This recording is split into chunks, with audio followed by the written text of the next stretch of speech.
नमस्कार प्यारे विद्यार्थियों। आज चर्चा करेंगे अपन फिजिक्स का एक टॉपिक है। उस टॉपिक का कुछ क्वेश्चन की बात करेंगे। वेग और गति और त्वरण। ठीक है, वेग, गति, त्वरण और विस्थापन, इन पर एक छोटी सी मैंने क्लास ली है और इस क्लास के अंदर टोटल इनके मैं 20 क्वेश्चन लेकर आया हूँ जो मोस्ट इंपोर्टेंट क्वेश्चन है, एग्जाम के अंदर पूछे जाते हैं। रेलवे के अंदर पहले भी, लोको पायलट के अंदर है या एनटीपीसी में पूछे गए हैं और आगे भी ये क्वेश्चन पूछेंगे। ठीक है, तो 20 क्वेश्चन की आज चर्चा करेंगे। बहुत ही मोस्ट इंपोर्टेंट क्वेश्चन है। आप क्लास को पूरी देखना, छोटी सी क्लास होगी, 15-20 मिनट के अंदर ख़त्म हो जाएगी। वीडियो को अंत तक ज़रूर देखना और इस वीडियो को आगे शेयर ज़रूर करना। और जो भी अपनी ये जो इसमें क्लासें होती है, मैं आपको हमेशा कहता हूँ टॉपिक वाइज क्लासें होती है। क्या होती है? टॉपिक वाइज की है जो अपनी ये क्लास होती है। ठीक है, तो आपको किस टॉपिक पर और कोई ऐसा टॉपिक है जिस पर क्वेश्चन चाहिए तो आप ज़रूर कमेंट कर सकते हो। चलो साथियों, शुरू करते हैं अपनी आज की क्लास। अपनी आज की क्लास का पहला क्वेश्चन है, वेग का SI मात्रक क्या है? बहुत ही अच्छा क्वेश्चन है। वेग का SI मात्रक क्या है? तो वेग बराबर क्या होता है आपको यह पता होना चाहिए। वेलोसिटी बराबर क्या होता है? विस्थापन, डिस्प्लेसमेंट। ठीक है, और अपन क्या होता है? टाइम। ठीक है, तो वेग बराबर विस्थापन बटा समय होता है। विस्थापन का मात्रक क्या होता है? मीटर होता है और समय का मात्रक क्या होता है? सेकंड होता है।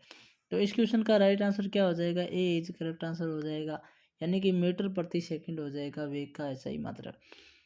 ये क्लास है जो भी रेलवे के अंदर ALP है, टेक्नीशियन है, ठीक है, NTPC है, ग्रुप डी है या अदर SSC के की तैयारी कर रहा है, दिल्ली पुलिस की, जिसके अंदर साइंस अगर ऑल ओवर है, कहा जाए कि साइंस के जहाँ पर भी क्वेश्चन पूछे जाते हैं तो उनके लिए महत्वपूर्ण है। अपना जो स्पेशल बैच चल रहा है ये रेलवे के लिए चल रहा है। तो पहले नंबर क्वेश्चन का जो अपना राइट आंसर है वो क्या हो जाएगा? ए इज करेक्ट आंसर होगा। क्लास को आगे शेयर कर देना ताकि आगे भी और दोस्तों के पास चली जाए। क्वेश्चन नंबर 2 है, वेग में परिवर्तन की दर को क्या कहा जाता है? बहुत ही मोस्ट इंपोर्टेंट क्वेश्चन है।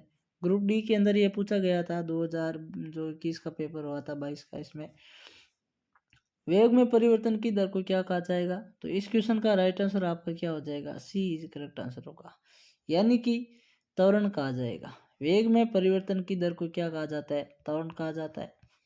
ठीक है, यह त्वरण का फॉर्मूला होता है कि प्रारंभिक वेग और स्टार्टिंग वेग और लास्ट वेग। ठीक है, स्टार्टिंग वेलोसिटी और लास्ट वेलोसिटी में अंतर जो होता है उसको आप त्वरण कहा जाता है। ठीक है, तो सी इज अपना करेक्ट आंसर हो जाएगा।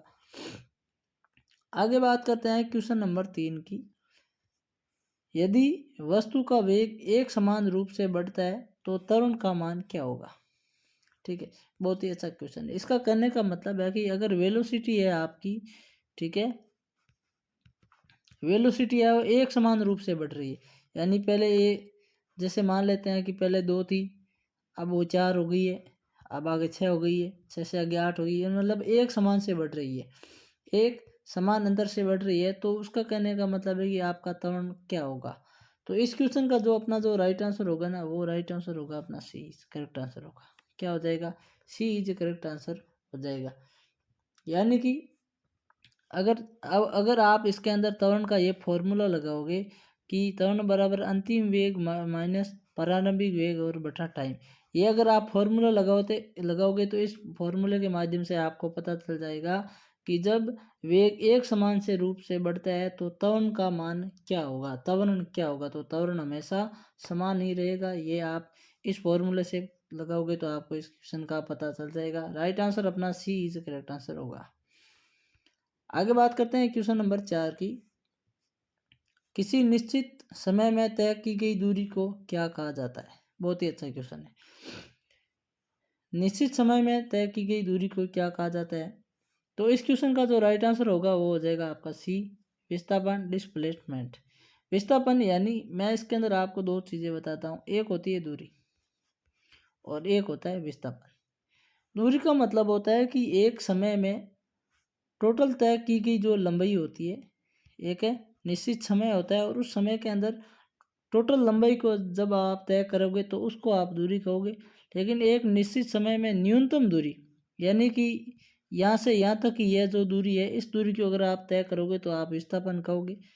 अगर आप इसी लंबाई को अगर आप ऐसे ऐसे यहाँ से इधर आके यहाँ ऐसे दूरी को तय करोगे तो ये आपकी लंबाई है, इसको दूरी कहा जाएगा। ठीक है, तो एक न्यूनतम दूरी है उसको हमेशा विस्थापन कहा जाएगा। 4 नंबर क्वेश्चन का right answer C is correct answer हो जाएगा। आगे बात करते हैं क्वेश्चन नंबर 5 की। एक भीड़ भाड़ वाली सड़क पर किसी वाहन की गति क्या होगी? यानी कि भीड़ भाड़ वाली अगर सड़क है जहाँ सिटी के अंदर, और वहाँ से अगर कोई वाहन गुजर रहा था, उसकी गति क्या होगी? तो उसकी गति क्या होगी? अपरिवर्तनीय होगी या असमान होगी? अपरिवर्तनीय या असमान होगी। यानी यहाँ पर गति है वो एक समान नहीं होगी, अलग अलग, कहीं ज़्यादा कहीं कम, कहीं ज़्यादा कहीं कम होगी। तो राइट आंसर अपना क्या हो जाएगा? बी इज करेक्ट आंसर हो जाएगा। आगे बात करते हैं क्वेश्चन नंबर 6 की। चाल और समय का गुणनफल किसके समान होता है? क्या पूछा गया? चाल और समय का गुणनफल है किसके समान होता है? तो इस क्वेश्चन का जो आपका राइट आंसर है वो क्या हो जाएगा? ए इज करेक्ट आंसर होगा, यानी कि दूरी। अगर आपने एक फॉर्मूला पढ़ा है कि चाल बराबर दूरी बटा समय होता है, क्या पढ़ा है? चाल बराबर अगर दूरी बटा समय होता है तो दूरी बराबर आपका क्या हो जाएगा? चाल गुणा समय हो जाएगा, इसलिए इसका राइट आंसर ये हो जाएगा। वेलोसिटी का जो फॉर्मूला है वो क्या है? मैंने आपको बताया, डिस्प्लेसमेंट और अपन क्या होता है? टाइम, इसका हो जाएगा। अगर आप और विस्थापन का अगर पूछा जाए तो विस्थापन को मीटर में मापा जाता है। ठीक है, समय का क्या है आप मुझे कमेंट के अंदर बताओगे। क्या है समय का फॉर्मूला, क्या है ये आप मुझे कमेंट के अंदर बताओगे। ठीक है, तो इसका आपको कमेंट में बताना है, और इस क्वेश्चन का राइट आंसर अपना ए इज करेक्ट आंसर हो जाएगा। समय, इसका क्या होगा राइट आंसर? जो फॉर्मूला है संवेग का वो क्या होगा आप कमेंट में बताओगे। आगे बात करते हैं क्वेश्चन नंबर 7 की। विस्थापन में परिवर्तन की दर को क्या कहा जाता है? क्या पूछा गया? विस्थापन में परिवर्तन की दर को क्या कहा जाता है? तो इस क्वेश्चन का जो राइट आंसर हो जाएगा वो हो जाएगा ए, यानी कि वेग। क्योंकि वेलोसिटी बराबर होता है क्या? डिस्प्लेसमेंट अपॉन टाइम होता है। यानी कि विस्थापन पहले क्या था? कब यहाँ से यहाँ गई तो यहाँ विस्थापन है कितना आया, और फिर आगे यहाँ पर विस्थापन कितना है। तो विस्थापन में जो परिवर्तन होगा उसे क्या कहा जाएगा? वेग, वेलोसिटी कहा जाएगा। ये अपना करेक्ट आंसर हो जाएगा। आगे बात करते हैं क्वेश्चन नंबर 8 की। क्वेश्चन नंबर 8 पूछा गया है कि गति का जो दूसरा समीकरण है वो समय और किसके बीच में संबंध बताता है? गति के टोटल 3 समीकरण है। कितने?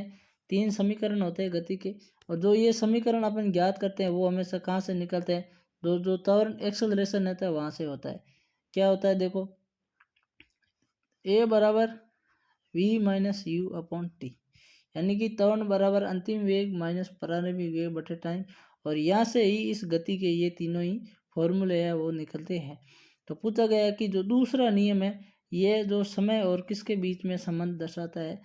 तो इस क्वेश्चन का जो अपना राइट आंसर होगा वो क्या होगा? देखो, इस क्वेश्चन का जो राइट आंसर होगा वो अपना होगा सी इज करेक्ट आंसर होगा। क्या हो जाएगा? सी इज अपना वो है, क्या हो जाएगा? करेक्ट आंसर हो जाएगा। अब कैसे होगा उसका मैं आपको थोड़ा और बता देता हूँ। पहला फॉर्मूला होता है कि जो ज्ञात करते हैं तो v बराबर होता है अपना u अपॉन ए टी। क्या होता है? u अपॉन ए टी होता है। उसी तरह अगर दूसरा नियम ज्ञात करते हैं, विस्थापन का पूछा है, तो अपना हो जाता है s बराबर यू टी। ये अगर आपने पढ़ा है तो +1/2, और यहाँ आ जाएगा ए टी का आपका स्क्वायर आ जाएगा। क्या आ जाएगा? ए टी का स्क्वायर। ये आपका गति का दूसरा नियम है, ये गति का आपका पहला नियम है, और ये दूसरा नियम है। अब तीसरे नियम की अगर बात करते हैं वो भी ऐसे ही होता है, वी स्क्वायर होता है और बराबर में आपका यू स्क्वायर होगा और प्लस में 2as हो जाएगा। ठीक है, ये गति का तीसरा नियम है। तो ये तीनों नियम ज्ञात करने हैं आपको। दूसरा नियम वेग और विस्थापन और समय के बीच में जो दूसरा नियम है ये संबंध बताता है। ये आपको ध्यान में रखना है, सी इज करेक्ट आंसर हो जाएगा। आगे बात करते हैं क्वेश्चन नंबर 9 की। दोस्तों क्लास जो है अपनी एएलपी के लिए जो साइंस पूछी जाएगी उनके लिए, ठीक है, तो आप आगे शेयर ज़रूर कर दें। आगे ग्रुप डी एनटीपीसी टेक्नीशियन का पेपर आएगा, उनके लिए भी साइंस इंपॉर्टेंट है। जब कोई वस्तु एक समान वेग से अगर गति कर रही है तो उसका त्वरण क्या होगा? देखो, पहले अपन एक क्वेश्चन पढ़ रहा था कि जब वस्तु का गति है वो एक समान, या वस्तु का वेग एक समान रूप से बढ़ रहा है तो अपना त्वरण क्या रहता था? त्वरण अपन समान रहता था। इसके अंदर पूछा गया है कि एक समान से ही चल रही, यानी कि पहले 2 थी तो अभी भी 2 चल रही है, आगे भी 2 चल रही है। तो एक समान वेग से अगर वो चल रहे हैं तो उसका आपका त्वरण क्या हो जाएगा? उसका त्वरण आपका 0 हो जाएगा, शून्य हो जाएगा। ठीक है, तो राइट आंसर अपना सी इज करेक्ट आंसर होगा। फॉर्मूला यही होगा, ए बराबर v minus u upon t. आप इसका प्रयोग करके पता लगा सकते हो। ठीक है, सी इज करेक्ट आंसर हो जाएगा। आगे बात करते हैं क्वेश्चन नंबर 10 की। वेग में परिवर्तन की दर को क्या कहा जाता है? ये क्वेश्चन रिपीट हो गया, तो वेग में परिवर्तन की दर को क्या कहा जाएगा? विस्थापन कहा जाता है। आगे बात करते हैं क्वेश्चन नंबर 11 की। क्वेश्चन नंबर 11 कह रहा है, यदि किसी वस्तु द्वारा तय की गई अगर दूरी शून्य है तो उस वस्तु का विस्थापन क्या होगा? ठीक है, तो इस क्वेश्चन का जो राइट आंसर होगा वो आपका हो जाएगा सी इज करेक्ट आंसर होगा। क्या सी इज करेक्ट आंसर होगा? यानी कि अगर आप कह सकते हो कि जो दूरी होती है, अगर आपकी दूरी अगर शून्य है, ठीक है, टोटल तय की अगर आपकी दूरी अगर शून्य है तो आपका जो विस्थापन होगा वो विस्थापन भी आपका शून्य ही होगा। ठीक है, विस्थापन भी आपका शून्य होगा। इसके अंदर दो चीज़ आप ध्यान रख लेना, दूरी हमेशा धनात्मक, दूरी हमेशा धनात्मक और शून्य होती है, दूरी कभी ऋणात्मक नहीं होती है। लेकिन विस्थापन आपका है वो धनात्मक भी हो सकता है, ऋणात्मक भी हो सकता है और शून्य भी हो सकता है। विस्थापन आपका तीनों कंडीशन के ही अंदर हो सकता है, यह चीज़ भी आपको साथ में नोट करनी है। सी इज अपना करेक्ट आंसर हो जाएगा। आगे बात करते हैं क्वेश्चन नंबर 12 की। गति का पहला समीकरण वेग और किसके मध्य संबंध बताता है? मैंने आपको गति का पहला नियम बताया था, v बराबर यू प्लस ए टी। ठीक है, ए टी। तो इसके अंदर आपको समीकरण देखना है, जो पहला और ये अंतिम, इनको आपको देखना है। तो जो इस गति का जो समीकरण है ये आपका वेग और समय के साथ में संबंध दर्शाता है।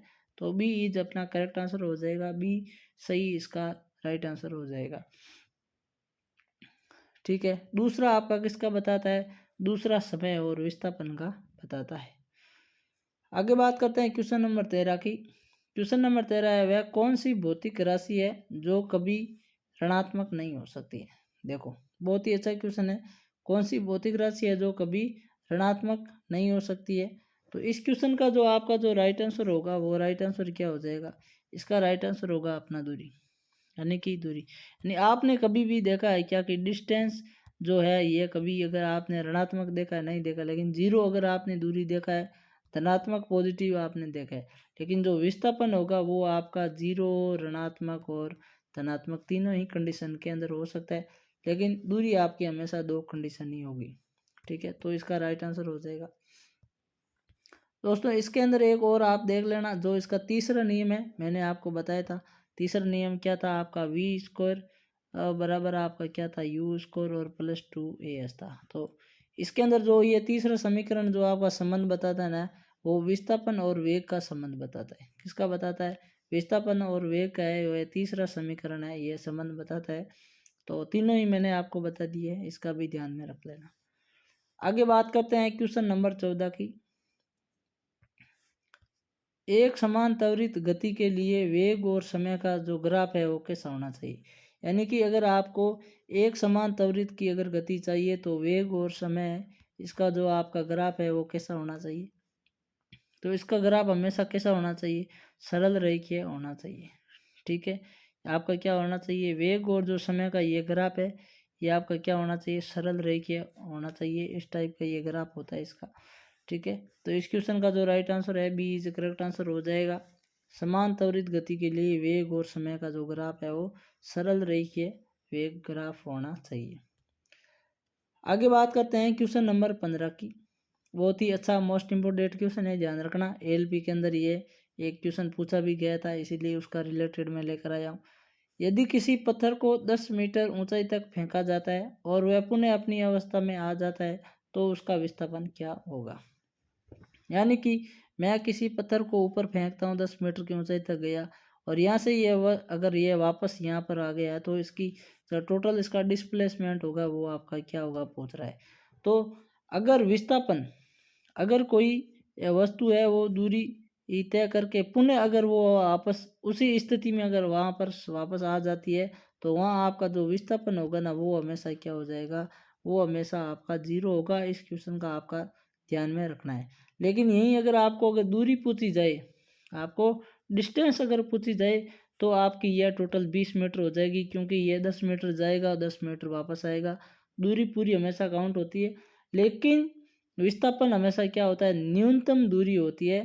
तो जब वस्तु जहाँ आप पहुँचाते हो लेकिन उसी अवस्था वो अगर तुरंत अगर वापस जहाँ थी वहीं अगर आ जाती है तो आपका विस्थापन हमेशा 0 होगा, विस्थापन हमेशा शून्य होगा। इसका आपको ध्यान में रखना है। तो सी अपना है इसका राइट आंसर हो जाएगा। क्या हो जाएगा, सी इज करेक्ट आंसर हो जाएगा। कि जब वस्तु अगर कोई ऐसा अगर वरत है और यहाँ अगर आपने कोई वस्तु है फेंकी है और यहाँ से अगर ये घूम के वापस इसी बिंदु पर आ जाएगी तो आपका विस्थापन यहाँ पर भी 0 होगा, न कि इनका कुछ मान होगा। कुछ भी मान यहाँ पर नहीं होगा, विस्थापन हमेशा 0 रहेगा। आगे बात करते हैं क्वेश्चन नंबर 16 की। क्वेश्चन नंबर 16 की आप पूछा गया है, देखो निम्न में से कौन सी एक अदिश राशि है।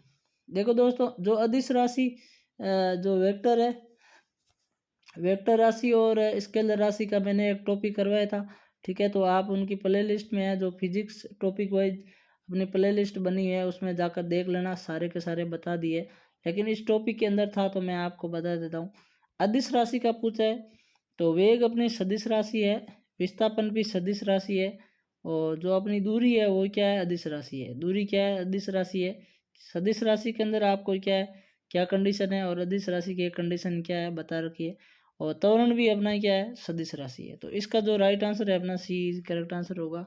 यानी दूरी एक अदिश राशि है, बाकी ये तीनों ही सदिश राशियाँ है। आगे बढ़ते हैं क्वेश्चन नंबर 17 की तरफ। क्वेश्चन नंबर 17 पूछा गया, यदि कोई वस्तु समान समय में अगर असमान दूरी अगर तय करती है तो उसे क्या कहा जाएगा। यानी कि समान जो टाइम है वो से एक समान दे रखा है, लेकिन दूरी है वो अलग अलग तय हो रही है, तो उस गति को हमेशा क्या कहा जाएगा, असमान गति कहा जाएगा। क्या कहा जाएगा, असमान गति कहा जाएगा। बी अपना राइट आंसर हो जाएगा इस क्वेश्चन का, बी इज करेक्ट आंसर होगा। आगे बात करते हैं क्वेश्चन नंबर 18 की। मंदन शब्द का प्रयोग किस भौतिक राशि के अंदर करते हैं। जब त्वरण का मान क्या है, जब त्वरण का मान है वो ऋणात्मक के अंदर आ जाता है। यानी कि मैं अगर आपको एक दूसरी भाषा के अंदर समझाता हूँ तो मैं आपको ऐसे समझा देता हूँ कि अगर आपका प्रारंभिक मान है वो अंतिम मान से अगर अधिक हो जाता है, यानी कि जो प्रारंभिक वेग है वो अंतिम वेग से अगर अधिक हो जाता है तो आपका जो त्वरण है वो क्या होगा, माइनस के अंदर आएगा। जिसका जो त्वरण का मान है वो माइनस में आएगा, और उसके लिए हमेशा मंदन का प्रयोग करेंगे। उसे अपन क्या कहेंगे, उसे अपन क्या कहेंगे, उसे हमेशा अपन क्या कहेंगे, मंदन उसे हमेशा कहेंगे। तो अपना जो राइट आंसर है वो बी इज करेक्ट आंसर हो जाएगा। ठीक है, ये कंडीशन ध्यान में रखनी है कि मंदन कब कहा जाएगा और त्वरण कब कहा जाएगा। जब आपको देख लेना है कि जब आपका जो अंतिम वेग होता है वो अगर आपका प्रारंभिक वेग से अगर अधिक है, अंतिम वेग जब प्रारंभिक वेग से अगर आपका अधिक है तो आप त्वरण कहोगे। लेकिन जब आपका प्रारंभिक वेग अंतिम वेग से अगर अधिक है तो आप वो उसको मंदन कहोगे। ऋणात्मक में जब इसका मान आ जाता है तो आप मंदन वहाँ प्रयोग कर सकते हो, वहाँ आप क्या कहोगे, मंदन कहोगे। आगे बात करते हैं क्वेश्चन नंबर 19 की। क्वेश्चन नंबर 19 पूछा गया, एक स्वतंत्र रूप से गिर रही वस्तु में, यानी कोई वस्तु है वो स्वतंत्र रूप से नीचे गिर रही है तो उसके अंदर क्या होना चाहिए। तो इस क्वेश्चन का जो राइट आंसर है वो क्या हो जाना चाहिए, सी इज करेक्ट आंसर हो जाना चाहिए। यानी एक समान त्वरण होता है जब कोई वस्तु स्वतंत्र रूप से अगर वो गिर रही है। ठीक है, स्वतंत्र रूप यानी वो समान समय के अंदर और समान दूरी अगर वो तय कर रही है तो उसे हमेशा क्या कहेंगे, एक समान त्वरण होगा। त्वरण हमेशा उसके अंदर परिवर्तन नहीं होगा, तो एक समान ही होगा। तो इसीलिए सी इज अपना करेक्ट आंसर हो जाएगा। 19 का सी इज करेक्ट आंसर हो जाएगा। आगे बात करते हैं क्वेश्चन नंबर 20 की। यदि प्रारंभिक वेग आपका 10 मीटर प्रति सेकंड है, अंतिम वेग 20 मीटर प्रति सेकंड और समय 2 सेकंड है, तो त्वरण का मान क्या होगा। मैंने आपको त्वरण का फॉर्मूला बताया था, ए बराबर आपका क्या होता है, अंतिम वेग माइनस प्रारंभिक वेग अपन क्या होता है, टाइम होता है। इस फॉर्मूले का जब यूज करते हैं तो अपने को पता है कि अंतिम वेग अपना कितना है, तो 20 है, माइनस में प्रारंभिक वेग अपना कितना 10 है, और बटे समय अपना कितना लग रहा है, 2 लग रहा है। जब इनको माइनस करेंगे तो ये क्या आ जाएगा, 10 बटे में 2 आ जाएगा। जब इसको काटेंगे तो क्या आ जाएगा, 5 मीटर प्रति सेकंड स्क्वायर। तो इसका राइट आंसर क्या हो जाएगा, बी इज करेक्ट आंसर हो जाएगा। त्वरण का जो SI मात्रक होता है वो क्या होता है, मीटर प्रति सेकंड होता है। तो 20 का बी अपना करेक्ट आंसर हो जाएगा। ठीक है, चलो तो दोस्तों ये थे टोटल 20 क्वेश्चन। उम्मीद करूंगा आपके लिए ये हेल्पफुल साबित होंगे और आने वाले एग्जाम के अंदर आपके ये क्वेश्चन ज़रूर आएंगे। आपको क्लास कैसी लगी आप कमेंट में लिखकर मुझे ज़रूर बताएं। क्लास अच्छी लगी तो आगे शेयर करना और चैनल को अभी तक सब्सक्राइब नहीं किया तो सब्सक्राइब करना। अपनी जो यहाँ क्लासेस चल रही है, टॉपिक वाइज की क्लास चल रही है, आपको किस टॉपिक के अंदर क्लास चाहिए आप मुझे ज़रूर बताएं, मैं ज़रूर लाने की कोशिश करूँगा। चलो साथियों, आगे की नई क्लास के अंदर फिर मिलेंगे। तब तक आप सभी को जय हिंद, जय भारत।